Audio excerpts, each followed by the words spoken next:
whether it be Burger King or whether it be other than that. But on a side note anyway, you shouldn't be eating that food.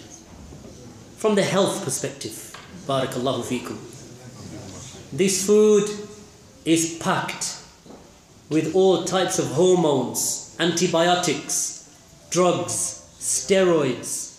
It is fed upon pellets and feed that, they're locked off in barns. They never see sunlight, their chickens. So now you're eating that. And I see in the United Kingdom there's an obesity problem and a health epidemic. In the UK. But in America, it's on a different level. Wallahi. I get scared when I see people in England. When I see people in here, I'm in shock. Because anything that you buy off the shelf, because we try to our best ability to eat as healthy as we can. So we go to Walmart or wherever. I mean, when we were in Philadelphia and New Jersey, we used to go to Wegmans. Or go to Whole Foods. I think you have Whole Foods here as well.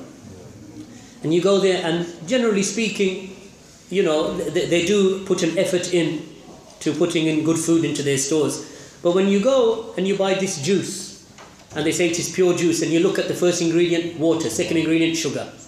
Or they'll say water and then high fructose glucose corn syrup, which is just basically a sugar replacement because it's cheaper than putting in cane sugar. And this is why in the United States of America you have a diabetes epidemic. Children at the age of 9, 10 and 11 with type 2 diabetes. By the age of when they enter their teens, type 1. Children taking insulin into their injections into their stomachs because they have diabetes issues. And if you have diabetes, you have obesity and you have heart issues. And then by the age of 30 and 40, you see brothers and sisters that are overweight, have health issues. Cancer begins to creep in. Kidneys begin to fail. Liver's not functioning properly.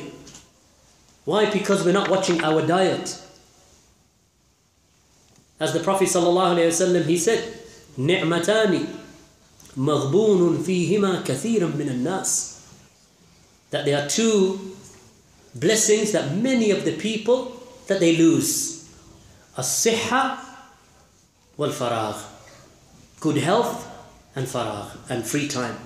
Ibn Qayyim rahimahullah ta'ala said in Tibb al-Nabawi that good health is the greatest blessing that Allah subhanahu wa ta'ala has bestowed upon the person. Imam al-Dhahabi said that it is the greatest blessing after Islam, good health. And how many people they lose it?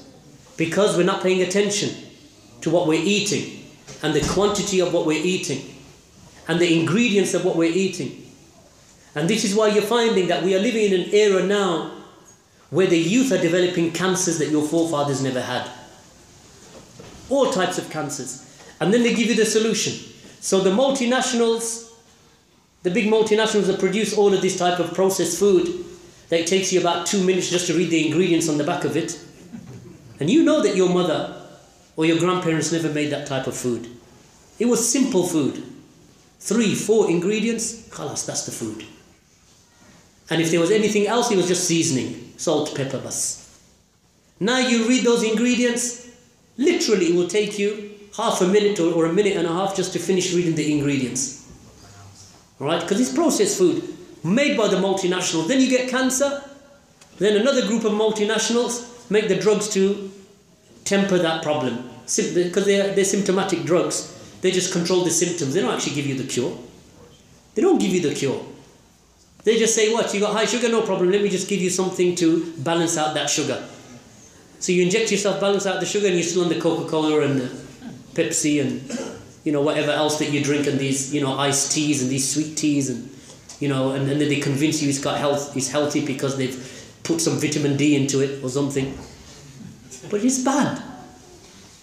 This type of food. And the thing is, people think that this has no connection to Islam. And inshallah, if, when we get to New Jersey, I was thinking that maybe during the conference, that's going to be my topic, inshallah. Health and well-being in light of the Quran and the Sunnah. Because it's something that many of the Salafis, we don't focus upon. And we don't give it the attention that it deserves. So even though this food, we don't say it is haram, But really you shouldn't be, oh, mashallah, the brother said it's all halal now, khalas, let's go to KFC and drown in some monosodium glutamate and get some excitotoxins up in the brain. This is why when you eat some of this food, wallahi, your belly's full and you can't move. But you still want to chew on another chicken. Why? Because the coating is monosodium glutamate, it's MSG, or one of its derivatives. As soon as you bite into it, the effect is not upon your stomach, the effect is in the brain. The brain's telling you I want more of it. Your belly's full and you can't move, and it's just in front of you. And you still want to have more.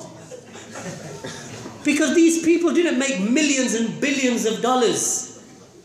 Except they know what will get the taste buds going. So when the taste comes on the tongue, the message is from the brain. Excitotoxins. You know, you find, and then people say, well, okay, what I'm going to do is I'm going to give up sugar. That's my first step. So what I'm going to do is I'm going to take not natural sweeteners, fake sweeteners, sucralose, aspartame, aspartame, as you call it here, or aspartame. And they introduce them. And when you put this into your diet, then you know that there's methanol in there. And there's other things in there that actually affect the brain and affect the rest of the body. But really the solution is what? Give up the desire for sweetness. Give up the desire for that white food, white flour, white rice, white pasta, even whole wheat. Actually, to be honest with you, is not good for you. Give up wheat. Minimize it in your diet. As a general nasiha, durum wheat in pastas, give it up. Eat whole foods, wholesome foods. You know, get a jacket potato, it's better than wheat. Put it in the oven. Don't drizzle it with oil. And if you are going to use oil, use organic coconut oil. Because it doesn't become corrupted at high temperatures. Because when you heat all other types of oil, including olive oil, it reaches a level where it's only a few molecules away from PVC. From polythene in essence, or nylon. It's only a few molecules away because you heat it and you destroy what's happening inside. You change the molecular structure of oils as you heat them up. But coconut oil actually is good at high temperatures. Organic coconut oil. And when you heat it, actually you don't taste the coconut in there, because then you think, how am I going to eat something with coconut in there? Give up your fries. If you can't give up fries, get one of these new type fryers. What's it called? The active fryer. Tefal? You heard of it? It's a Dutch company, so I don't know if America does it. You got it, Tefal active fryer. What's the other one called? There's another company that. Anyway, Tefal make it. It takes a teaspoon. You just put in a teaspoon or half a tablespoon or even a tablespoon of coconut oil, organic coconut oil, into some sweet potatoes or into carrots that you slice, or even potatoes, and they come out like fries. With a tablespoon of oil, if you're a fries fiend. You know, fries is your thing, I can't give it up. You can't drive past a McDonald's except that your mouth is salivating for the fries. Right? Then you need to get an active fryer. A kilo, it will take 1.5 kilos of potatoes sliced into fries. Don't buy the frozen stuff, because that's already coated in vegetable oils and canola oils and this oil and that oil. Get your potatoes, organic if you can, because if you're into fries, slice them into fries, put them into the active fryer, prepare your meals, and feed your children healthy, feed yourselves healthy. When you look at your plate, when you have your plate in front of you, the dish, 50% of it should be green and coloured. Raw, lettuce, cucumber, beetroot, rocket, carrots. Anything else? All those things that you hate. What else? Kale, peas, corn, avocado, tomato or tomato, not tomato. And the rest of the plate should be what? Put a grilled fish on there. Use butter, don't use oil. Don't use oils. Use butter. If you need to fry an egg, fry it in butter. Just a little, half a teaspoon of butter or a teaspoon of butter. And fry your egg in butter, not in oil. All oils are bad. All margarines. Why do you think margarines are so cheap? Because they're so good? They're cheap because they're processed, simple. They're the dregs of what is thrown out by everybody else, and they turn it into an oil, they solidify it, and they put it on the counter. Butter, organic, 100% butter, salted or unsalted, doesn't matter. You want to fry something, you want to baste some broccoli, 30 seconds into some butter, or even steam it lightly and put a turn of butter in there, a teaspoon of butter in there. So the rest of the dish, a grilled fish or a grilled portion of chicken. You get yourselves onto that type of diet. And which drink next to it? Water. Get used to water. First couple of weeks, you're going to have cold turkey. You have cold turkey here? Do you use the term? Yeah. You're going to be yearning. And you know, every time you pass by those fast food drive-thrus, it's going to hurt.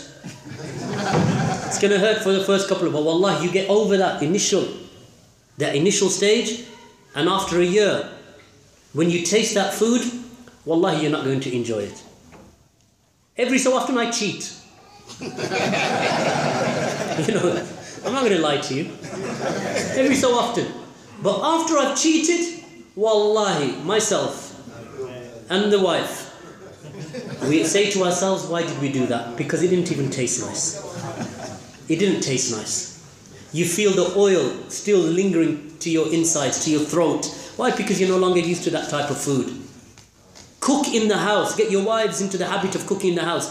Not she rings you up on your way home, can you pick up a Burger King? Can you pick? No, I will not pick up a Burger King. No, get in the kitchen. You know, I bring the food home, you cook it. If you want me to help you cook, I'll help you cook. I'm a good cook, so I tell myself. Right? There's no harm in brothers learning how to cook. You learn how to cook, you learn, all my children, I teach them how to cook, or the wife teaches them how to cook. Because they need to get into the habit, because cooking is not difficult. If you cook simple food, it's not hard. How hard is a jacket potato? How hard is it to make a nice salad with nice dressing, balsamic vinegar? Throw some feta cheese in there. It's not hard. How hard is it to grill a fish? When you buy cheese, don't buy, buy proper cheese, organic cheese. Not the cheese that is taken from cows that are injected with steroids and with antibiotics, because that will go through. If you can get raw, unpasteurized milk, can you get it? Is it illegal here or can you get it? Yeah. It's allowed, huh? It's illegal. Illegal in Florida. In some states it's available, right? You can purchase it, but they tell you it's not for human consumption. You can give it to your cat. No, be careful, because the only organic milk, unpasteurized, that you should be drinking is from a certified organic farm that is monitored by the authorities. Don't go to any old cow, to a farm and say, oh, Farmer Giles, you got a cow, can I take the milk from it? No. Yeah, I've heard in California and those places, there's court cases going on. But if you can get it, you can get it. In England, alhamdulillah, they still allow. In Europe, you go to a hotel in Europe, and there are dispensers in the hotel where you get raw, organic, unpasteurized milk from the breakfast bars in hotels. Right? In England, you don't have that because it's illegal to sell it in the supermarkets, but you can go to any farm and collect it, and you can give it on to anybody else. That's not illegal. But the point here I'm making is that you move away from a sugar-based, starch-based diet to a high salad and protein salad-based diet. Meaning that you use lentils, you use seeds, Wallah, it's not easy. I'm not going to lie to you. It's hard for all of us when we began. We've been up on it for a few years now. It's difficult to begin with. But then I learned a method, it's called crowding out. You buy so much of that stuff and you stop buying everything else, and then you feel guilty not eating it, so then you have to eat the veg. Because no one likes to waste money. We're Muslims, we don't like to be spendthrift and then waste things. So what you do is, it's called, and actually I learnt it from, some of those non-Muslims who have actually fine-tuned this. In America actually is where a lot of this started. Europe have been upon it for centuries, to be honest with you. The farmers in Europe, they have always held on to the land. In England, in Europe generally. But this new wave of health stems from the US. And this is where I learned it. They called it crowding out. What you do is that you start buying this stuff from organic shops or organic farms. You bring it into the house and you start buying no Coca-Cola, no fizzy drinks. None of this fizzy pop, none of these sugar drinks, not even the pure juices. Stop them. So you crowd all of that out. And now this is, when you wake up in the morning, this is it. So now what you're going to do, you have to do something. You have no choice. So the wife comes down, she has to do something. She has no choice. Because now she has to cook breakfast, lunch and dinner. She has to cook, and you have to be a party to that. If you get into that habit, my brothers and sisters, wallahi, you'll notice the improvement in your health within weeks. Even in your mental health. You have brain fog. You fall asleep at work after lunch. Hard to keep your eyes open, so you have to go and buy a donut and a coffee. Right? And then you feel sick afterwards. Then you go home and you feel like slouching on the couch.